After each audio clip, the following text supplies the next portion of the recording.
Hi ഒരുവൺ, ഞാൻ doctor Zarina. ഞാൻ ഈ ഒരു വീഡിയോ ചെയ്യുന്നതിന്റെ ഉദ്ദേശം എന്താണെന്ന് വെച്ചാൽ, ഞാൻ ഇന്നലെ ഒരു സിനിമ കാണാനിടയായി. അതായത് വിവേകാനന്ദം വൈറലാണെന്ന് പറഞ്ഞിട്ട്, ശരിക്കും എന്ന് പറഞ്ഞാൽ എന്നെ അത്ഭുതപ്പെടുത്തിയ ഒരു സിനിമയാണത്. കമൽ സാറിന്റെ ഒരു അത്ഭുത സൃഷ്ടി തന്നെയാണെന്ന് വേണമെങ്കിൽ പറയാം, നജീത്ത് ഗ്രൂപ്പിന്റെ പ്രൊഡക്ഷനിൽ. കാരണം എന്താന്ന് വെച്ചാൽ, എന്റെ അടുത്ത് ഒരു പേഴ്സണലി എനിക്ക് ഒരുപാട് ആൾക്കാർ എന്റെ അടുത്ത് സ്ത്രീകൾ വന്ന് പരാതി പറയുന്ന ഒരു വിഷയമാണ് കമൽ സാർ വളരെ ബ്യൂട്ടിഫുൾ ആയിട്ട് അതിൽ അവതരിപ്പിച്ചിട്ടുള്ളത്. എനിക്ക് തോന്നുന്നു കുറച്ച് ഈഗോസ്റ്റിക് ആയിട്ടുള്ള ജെൻസിന് ഇത് ഇഷ്ടപ്പെടണമെന്നില്ല. പക്ഷെ എന്നാൽ പോലും നിങ്ങൾ ജെൻസിന്റെ ഇടയിൽ പോലും നിങ്ങളുടെ ഫ്രണ്ട്സിന്റെ ഇടയിൽ ആർക്കെങ്കിലും ഇത്തരം തരത്തിലുള്ള ബിഹേവിയർ അനുഭവിക്കുന്ന ആൾക്കാരുണ്ടെങ്കിൽ, അല്ലെങ്കിൽ അത്തരം തരത്തിലുള്ള ബിഹേവിയർ ഉള്ള ആൾക്കാരുണ്ടെങ്കിൽ തീർച്ചയായിട്ടും നിങ്ങൾക്കത് തിരുത്തി കൊടുക്കാവുന്നതാണ്.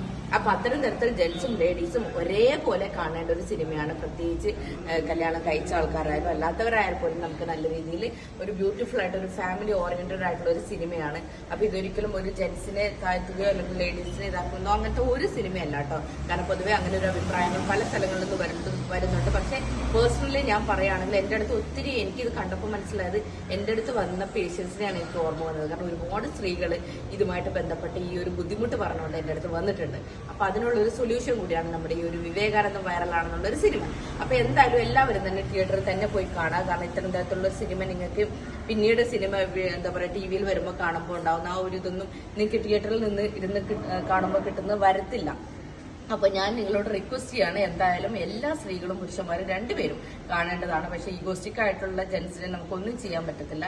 പക്ഷെ ദയവേത് സഹോദരന്മാരും പോയി ഈ സിനിമ കാണണമെന്ന് ഞാൻ അഭ്യർത്ഥിക്കുകയാണ്. അപ്പൊ വിവേകാനന്ദം വൈറലാണെന്നുള്ള ടീമിന്റെ ഹോൾ ടീമിനും ക്രൂസിനും എല്ലാവർക്കും എന്റെ എല്ലാവിധ അഭിനന്ദനങ്ങളും അറിയിക്കുകയാണ്. Thank you so much.